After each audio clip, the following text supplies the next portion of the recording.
I would say it's probably the hardest team in the world in any sport to make is being in the automatic qualifiers in the top six of the U.S. team, Ryder Cup team. So you're a St. John's guy. I grew up on Long Island.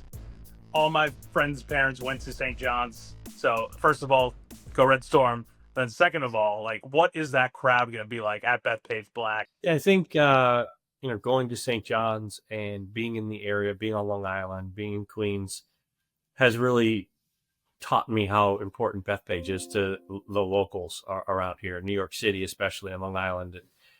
They're passionate about their golf course. They're passionate about America, and they're going to want us to win that Ryder Cup. So they're going to be loud and proud, and I look forward to that.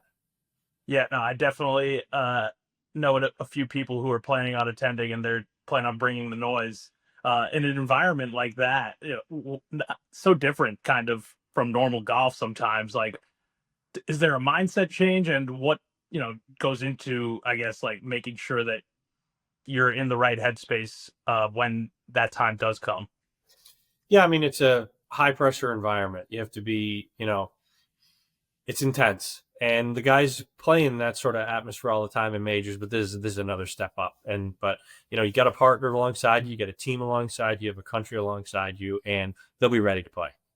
What has it been like for you to still be competing on the tour week in, week out? You're winning tournaments, Travelers champion for the second time in 3 years, while also juggling these responsibilities. Has that been a challenge? How have you approached that? Yeah, so my sort of approach has been when I'm inside the ropes, I'm a player first, and then when I leave the ropes, I assume the captain's role again. And I think I've done a really good job of that as the year has gone on. I've sort of had this mentality of like I'm just going to tackle what comes at me. I know it's going to be chaos and it's going to be tough, but whatever comes my way, I'm going to just deal with that problem or deal with that situation and then move past it. And we've done a good job of that so far. It's been tough for the last month or so. Last month, I've had a tougher time separating the job and my golf, but I think that's, I sort of expected that as well. We had these 6 automatic qualifiers. Could you imagine if you had to pick all 12 and that there wasn't like half a dozen that were kind of allotted automatically? Yeah, well, if we had to pick all 12, we'd start with those first 6. That's for sure. Yes. They're a nucleus of our team. They've played well for 2 years. They've won majors, won tournaments. It's incredibly difficult. I would say it's probably the hardest team in the world in any sport to make is being in the automatic qualifiers in the top 6 of the U.S. team, Ryder Cup team. You have to play such phenomenal golf. You'd have to be up there in the majors. It's a 2-year process, and I think it's easily one of the hardest teams in the world to make. What about your game right now? Where do you feel like it's at? And it's been a nice year for you, and you're top 12 world golf rankings.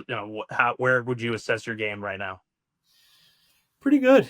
Yeah, I mean, I think this is one of my best years. One of my most proud years, I would say.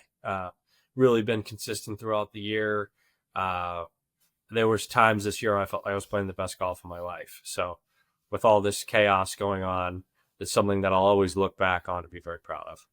Yeah, no, definitely been a memorable year, and the Travelers is, I think, one of the highlights in golf. The way that tournament kind of ended and everything. When you are mounting a comeback like that, is that something where you kind of know and you're looking at the leaderboard and you're like, all right, if I make some shots here, then we're in business? Or is it kind of like, let me just take care of this and we'll see where it all shakes out? Yeah, well, I went after 14. I was 3 back with four to play, 4 to play, and I was really like bummed out. I hit a horrible shot on 14, and then I just reminded myself that a lot can happen on these last 4 holes at Hartford. I've seen it happen, been a part of it happening, and I just all the cliches. So let's just hit this one shot, chip away, and sure enough, things happen. I made some putts. Things happened my way with some of the other guys, and it was exciting. You've got the nickname, the People's Golfer. You're the captain of the Ryder Cup team.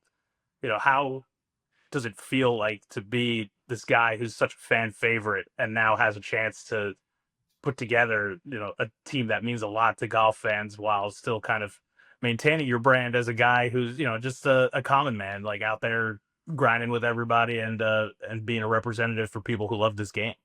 Yeah, I mean, I'm especially proud to be the Ryder Cup captain at Bethpage. I just think the place is just absolutely stunning and amazing. I think everything it's about is perfect. I think it's about golf, and it's about, public and the locals learning to play, to, love the game like I loved the game as a kid. I love the energy of Bethpage. Always feel it, and it's not just on the black; it's all the other courses that are there. And it's a place that's really been really special to me, and one that I don't take lightly. That our team needs to represent the qualities that Bethpage has.